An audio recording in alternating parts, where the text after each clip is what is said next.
Backstage at a Nashville event in the early 1970s, Kenny Rogers had a choice. Walk past the one man in the room whose opinion he wasn't sure he could handle, or stop and introduce himself. He stopped. It was a Nashville industry event in the early 1970s, the kind of gathering that the music business produced regularly in that era, equal parts business and social, where record label executives, producers, established artists, and people working toward becoming established artists occupied the same rooms for a few hours and conducted, in the informal margins of the evening, much of the real business that the music industry actually ran on. These weren't concerts, and they weren't meetings. They were somewhere in between, with the particular social architecture of an environment where everyone present understood that any conversation could matter, and that the people worth talking to were usually the ones who seemed to have no particular need to be talked to. Johnny Cash was in that category. By the early 1970s, Johnny Cash had already been through more of a career than most musicians experienced in a lifetime.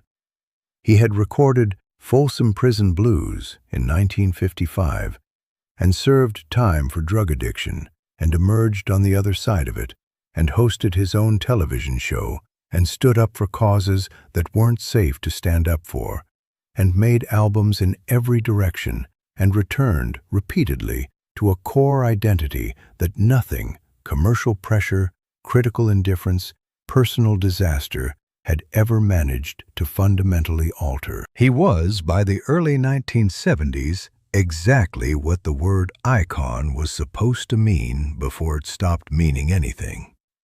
A person whose artistic identity was so singular and so consistently expressed over so many years that the person and the work had become, in the public's understanding, the same thing. Johnny Cash was known by people who worked with him during this era for a certain quality of attention, the ability to be, when he chose to be, genuinely present in a conversation in a way that was unusual in an industry where most conversations were conducted with one eye on the next conversation.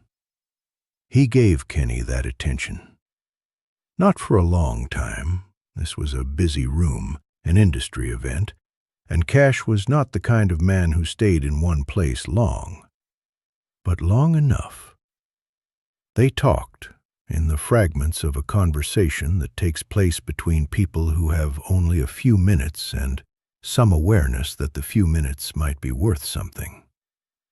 Kenny, by his own account, was less smooth about it than he would have liked. The words came out slightly faster than he intended, the way they do when a person is trying to say something true and also trying not to let it be obvious how much the response is going to matter. He said something about the music he was trying to make. He said something about what he was hoping for, in terms that were probably a little more unguarded than the setting called for. Cash listened, and then he said something that Kenny spent a long time thinking about afterward.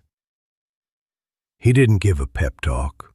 He didn't offer to make an introduction or mention a name or do any of the specific, practical things that people in positions of influence sometimes do in these settings. What he did was more indirect than that, and in some ways more useful. He told Kenny, in essence, that the thing that had taken him the longest to understand about making music that lasted was not what to sing, but who to sing as. That the artists he'd watched have the longest relationships with their audiences were the ones who had answered, early enough in their careers, the question of who they actually were, and had then had the discipline to keep answering it the same way. The voice didn't have to stay the same, but the person behind the voice had to remain recognizable. This was not, at that point, something Kenny Rogers could claim.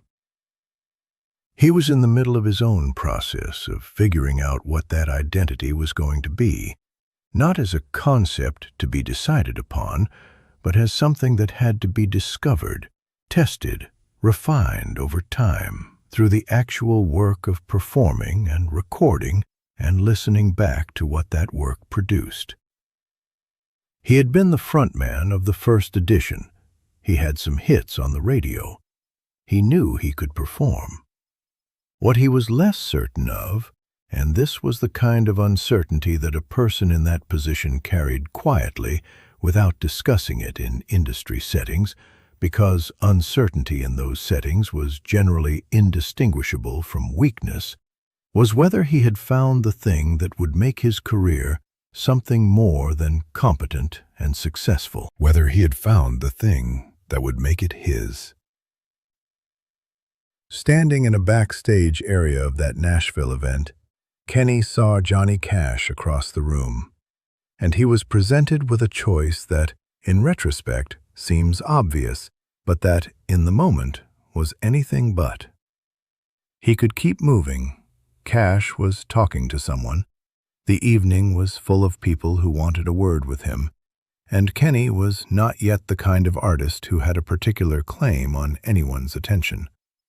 To stop and wait for Cash's conversation to end and then introduce himself was to invite a possibility that the ambitious part of him wanted and the cautious part of him was wary of.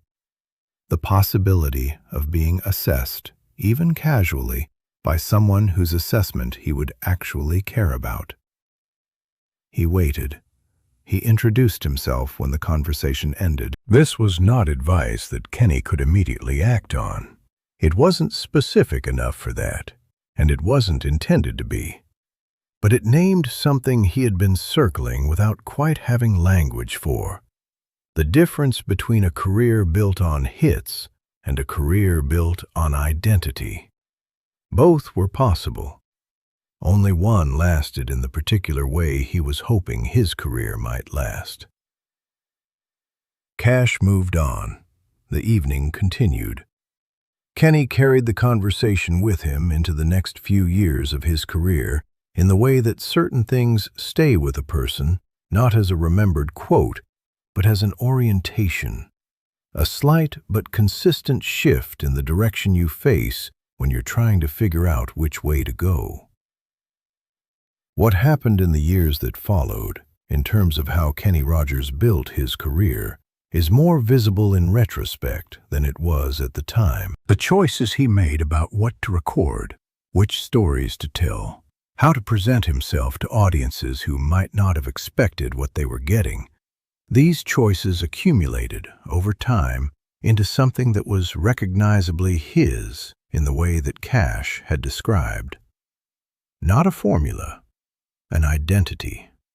Something that audiences who heard his voice on the radio learned to recognize not just as a sound, but as a person.